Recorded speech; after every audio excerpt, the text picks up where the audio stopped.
This is the Climate Story Project, where we share real stories about how climate change is shaping our lives. Stories that connect us, stories that move us to act.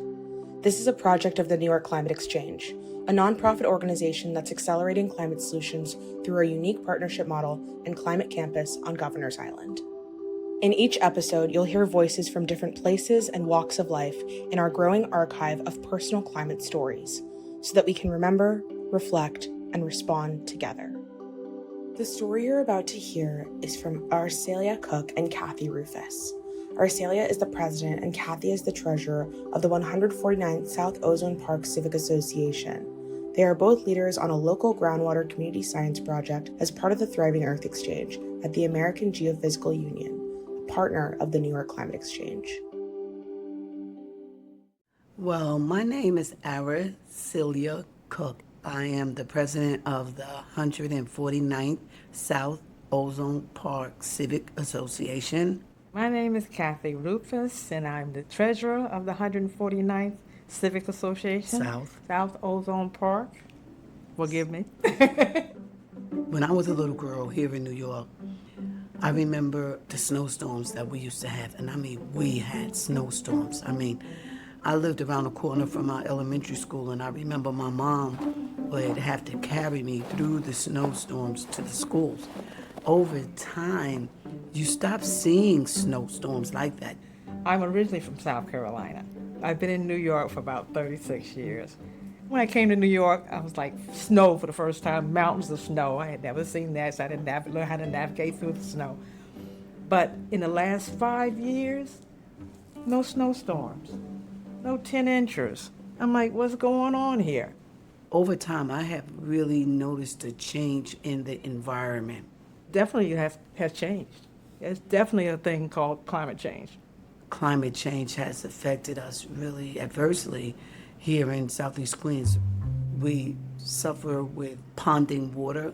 We have a park, Basie Pond Park, and you'll see where the water is just settling because it doesn't have anywhere to go. And then one of the other issues is the pesticides that are used in our community. When they start talking about, we're going to spray about 5 o'clock, and you're saying spray. So you're going to be over our heads spraying out some chemicals. I don't even come out my house because I'm nervous about what are they spraying, what kind of chemicals are you spraying, and how is that going to impact on the overall health of us as individuals. One of the big issues that we are addressing right now is the battery energy storage systems that are going to be storing lithium-ion batteries in our community. These should not be in residential areas. It should be in industrial. So therefore, it's not impacting on the environment of the community. So we are fighting against that. We are fighting also against flooding in our community. We are fighting against the pollution of the incinerator plants, like Royal is an incinerator that burns garbage over there on Liberty Avenue, and the smell that permeates that area is really not good. Years ago, when they had the Wonder Bread, you could smell the bread, but now you have the garbage. I was teaching in Hempstead in my first grade class, and I found out that 2/3 of my students had asthma. I was like, really? And you see that so much now in kids. It's either the biggest two things, I guess, is asthma and diabetes. So that's frightening. Back in 2019, we had a devastation in our community where we had a 42-inch sewer line to collapse. This sewer line caused over 325 homes to be inundated with raw sewage. The day that it happened, because it was a Thanksgiving weekend, I kept smelling something. What's that smell? What's that smell? When I went outside, I saw the 4999 sewer man. He was next door to the people's house.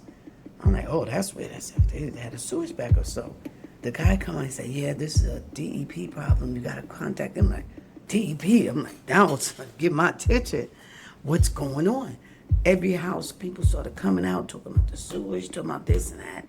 It's so funny. We're only a few blocks away, but everything in my area is so different from what they've gone through, and I'm amazed at how things can happen. It used to remind me of how when we were little, you come home from school and it's storming the street next to you. dry as a doornail, you know. I'm like, that is something. Yeah. And that's how strange And the that's how it weather was got. because their block was good. Their block was good. It went from 144th to 147th Street, from some parts of Rockaway over to the Conduit. So for myself, I just had my basement sanitized. Other people's houses were crazy. I mean, you had to put on boots to go down into their basement. People could not live in their basements. People were removed from their homes. They put us in hotels. The Red Cross put us in hotels. But even with that, I didn't like staying in a hotel because you're just taken out of your element. It was really devastating for our community. Some of the residents, they didn't ever get back into their homes. Mr. Prescott, very nice gentleman. I met him and his mom. They had to go into a hotel. His mother passed away. She never got a chance to come back into her home. He was able to sell the house and he moved upstate, but he has since passed away. We had Reverend Harris. Reverend Harris was 98. He didn't see his basement get completed. He wound up going into a nursing home and passing away. Some residents lost everything in their basements. They haven't received any kind of compensation at all. Since that main one, we've had about 2 more sewer line breaks. They told us we could not plant for about 2 years because of the contamination from the raw sewage that went into people's yards. We have been trying, even right to this day, to get the soil tested so you could even see the impact that it's having on the natural environment. I love green, I love flowers, so I plant flowers in front of my yard. I'm a little upset about my front because it was so hot, my grass got burnt really bad. But in my backyard, I have tomatoes growing, lettuce growing. All you see in our community, unfortunately, is a lot of trash. You don't get to see greenery or anything like that, so that's something I would love to see in our community. And I would love to see more bird baths in the parks. There's a corner across the street from me, and every morning a cluster of birds would get together and you hear them just talking. And I was like, I sure wish I knew what they were saying. But it just seems so happy, you know, and that makes you feel good to see them out there just, you know, engaging with each other. And I'm a flower person too. So lots of greenery, definitely lots of greenery. And crickets. Oh, I used to love listening for crickets. Yeah, you haven't? I think I heard some crickets last year, but you don't hear them on a regular like you used to hear before with crickets. And the light bugs. We used to catch them bugs, we used to catch them. Lightning bugs and ladybugs. Yeah. I used to love to see those things. We would catch the lightning bugs, and you don't see that. Yeah, you don't see and them butterflies. Oh, yes, you don't hardly see butterflies at all. The caterpillars and things like that. Yeah. So that would show to me a thriving environment. Yeah, a world like that would be nice. This story is part of the Climate Story Project. To find more stories and learn more about the New York Climate Exchange, visit nyclimateexchange.org and follow us on LinkedIn and Instagram. This episode was produced by Kylie Miller. Thanks for listening.